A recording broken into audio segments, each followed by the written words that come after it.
ധർമ്മസ്ഥലയിൽ മൃതദേഹങ്ങൾ കുഴിച്ചിട്ടെന്ന് പറയുന്ന ഭാഗത്ത് പരിശോധനയ്ക്കായി SIT സംഘം എത്തി. മൊഴി നൽകിയ ജീവനക്കാരനും അന്വേഷണ സംഘത്തിനൊപ്പമുണ്ട്. മൃതദേഹങ്ങൾ ഉണ്ടെന്ന് പറയുന്ന ഭാഗങ്ങളിൽ ഉദ്യോഗസ്ഥർ ജിയോ ടാഗിംഗ് നടത്തും.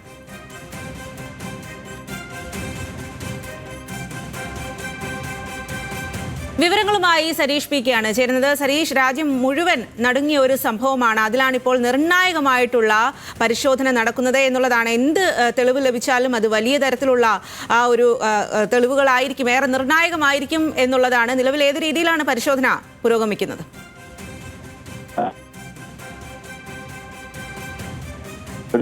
സമീപത്തായുള്ള സ്നാനഘട്ടത്തിലേക്ക് SIT അംഗങ്ങൾ എത്തിയിരിക്കുന്നത്. അതിൽ ഏറ്റവും പ്രധാനപ്പെട്ടത് ഈ മൊഴി നൽകിയ അല്ലെങ്കിൽ നേരത്തെ തന്നെ 100-ലേറെ ആളുകളെ കുഴിച്ചു മൂടിയിട്ടുണ്ട് എന്ന് പറഞ്ഞ ജീവനക്കാരനൊപ്പമാണ് ഈ സ്നാനഘട്ടത്തിലേക്ക് ഈ SIT അംഗങ്ങൾ എത്തിയിരിക്കുന്നത്. പ്രധാനമായും ലക്ഷ്യം വെക്കുന്നത് കഴിഞ്ഞ 2 ദിവസത്തിനുള്ളിൽ വലിയ രീതിയിൽ മൊഴി, അതായത് സുപ്രധാന മൊഴികൾ ഇദ്ദേഹം നൽകിയിട്ടുണ്ട്. അപ്പോൾ അതിലൊരു വ്യക്തത വരുത്തുക, എവിടെയൊക്കെയാണ് മൃതദേഹങ്ങൾ കുഴിച്ചു മൂടിയിട്ടുള്ളത് എന്ന കാര്യത്തിൽ വ്യക്തത വരുത്തുക. കഴിഞ്ഞ 2 ദിവസത്തിൽ ചോദ്യം ചെയ്തപ്പോൾ 100 കണക്കിന് സ്ത്രീകളുടെയും പുരുഷന്മാരുടെയും ഉൾപ്പെടെയുള്ള മൃതദേഹങ്ങൾ താൻ കുഴിച്ചു മൂടിയിട്ടുണ്ട്. മാനേജറുടെ നിർദ്ദേശപ്രകാരമായിരുന്നു ഇത് ചെയ്തത്. പല കുഴികളിലും ഭാര്യയുടെയും ഭർത്താവിന്റെയും ഉൾപ്പെടെയുള്ള മൃതശരീരങ്ങൾ കുഴിച്ചിട്ടിട്ടുണ്ട് തുടങ്ങിയ കാര്യങ്ങൾ ഈ മുൻ ജീവനക്കാരൻ തന്നെ പോലീസിന് നൽകിയിരുന്നു. സ്വാഭാവികമായും അതെവിടെയാണ് എന്ന് കണ്ടെത്തേണ്ടതുണ്ട്.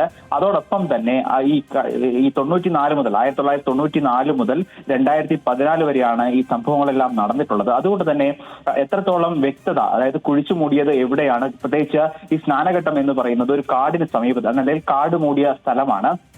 അതുകൊണ്ട് തന്നെ ഇത്ര വർഷത്തിന് ശേഷം അത് കൃത്യമായി കണ്ടെത്താൻ സാധിക്കുമോ എന്നൊരു സംശയം അന്വേഷണ സംഘത്തിന് മുന്നിലുണ്ട്. അതുകൊണ്ട് തന്നെയാണ് ഈ മൊഴി നൽകിയ ജീവനക്കാരനെ ഉൾപ്പെടെ ഇങ്ങോട്ടേക്ക് കൊണ്ടുവന്നിരിക്കുന്നത്. എവിടെയൊക്കെയാണ് ഈ ജീവനക്കാരൻ പറയുന്നത് ആ എല്ലാം തന്നെ ജിയോ ടാഗ് ചെയ്യുക എന്നൊരു ആസൂത്രമാണ് ഇപ്പോൾ അന്വേഷണ സംഘത്തിന് മുന്നിലുള്ളത്. കാരണം കുഴിച്ചുള്ള പരിശോധന സ്വാഭാവികമായും അത് വലിയ തലവേദന സൃഷ്ടിക്കുന്നതാണ്. അതോടൊപ്പം തന്നെ എത്രത്തോളം കുഴികൾ എടുക്കേണ്ടി വരും എന്ന കാര്യത്തിലും ഒരു വ്യക്തതയും. അതുകൊണ്ട് തന്നെ താൽക്കാലികമായി അത് ജിയോ ടാഗ് ചെയ്യുക, അതിനുശേഷം റഡാർ ഉൾപ്പെടെയുള്ള പരിശോധനകൾ നടത്തുക എന്നുള്ളതാണ് SIT മുന്നിലുള്ള ലക്ഷ്യം. പക്ഷേ എത്രത്തോളം സ്ഥലങ്ങൾ ഈ ജീവനക്കാരനെ കാണിച്ചു നൽകാനാകും, അവിടെ റഡാർ ഉപയോഗിച്ചുള്ള പരിശോധന എത്രത്തോളം സാധ്യമാകും എന്നുള്ള കാര്യമാണ് നിർണായകം. എന്തായാലും അന്വേഷണം മൊഴിയെടുപ്പിന് ശേഷം കൃത്യമായി ഫീൽഡിലേക്ക് ഇറങ്ങുന്നു എന്നുള്ളതാണ്. സ്വാഭാവികമായും ഇവിടെ ഏതെങ്കിലും രീതിയിൽ മൃതദേഹങ്ങൾ കണ്ടെത്താൻ സാധിക്കുകയാണെങ്കിൽ ഈ അന്വേഷണത്തിന് ഏറ്റവും വലിയ നിർണായകമായ ഒരു കാര്യമായി അത് മാറും. ശരി സരീഷ്, ധർമ്മസ്ഥലയിലാണ് മൃതദേഹങ്ങൾ കുഴിച്ചിട്ടു എന്ന് പറയുന്ന ഭാഗത്ത് പരിശോധന നടത്തുന്നത് SIT സംഘം. ഏതെങ്കിലും തരത്തിലുള്ള തെളിവ് ലഭിക്കുകയാണെങ്കിൽ അത് വലിയ തരത്തിൽ നിർണായകമാകുകയും ചെയ്യും.